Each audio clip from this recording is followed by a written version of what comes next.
ఉత్తరప్రదేశ్లోని మీరట్లో వైద్యుల నిర్లక్ష్యం ఉదంతం వెలుగు చూసింది.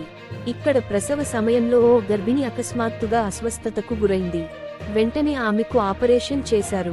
అయితే కాసేపటి తర్వాత డాక్టర్లు ఆ మహిళ కుటుంబ సభ్యులకు చేదువార్త చెప్పారు.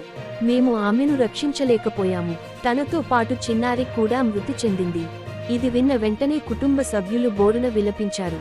ఆసుపత్రి ఫార్మాలిటీస్ పూర్తి చేసి మహిళ మృతదేహాన్ని ఇంటికి తీసుకొచ్చారు. తర్వాత వారికి అంత్యక్రియలు నిర్వహించారు. భార్య చితి బూడిదలో ఏదో కనిపించింది.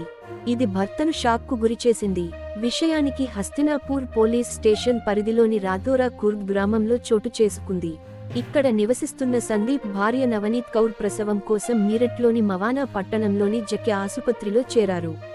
అయితే సర్జరీ సమయంలోనే చనిపోయారు. అనంతరం కుటుంబ సభ్యులు మహిళను శ్మశాన వాటికలో దహనం చేశారు.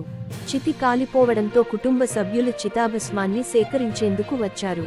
అప్పుడు మృతురాలి భర్తకు అక్కడ సర్జికల్ బ్లేడ్ కనిపించింది. బ్లేడు తీసుకుని నేరుగా పోలీసుల వద్దకు వెళ్లాడు. మహిళకు ఆపరేషన్ సమయంలో అదే సర్జికల్ బ్లేడ్ ఆమె కడుపులో మిగిలిపోయిందని, దాని కారణంగా ఆమె చనిపోయిందని ఆరోపించారు. దీనికి సంబంధించిన వీడియోను కూడా కుటుంబ సభ్యులు సోషల్ మీడియాలో వైరల్గా మార్చారు.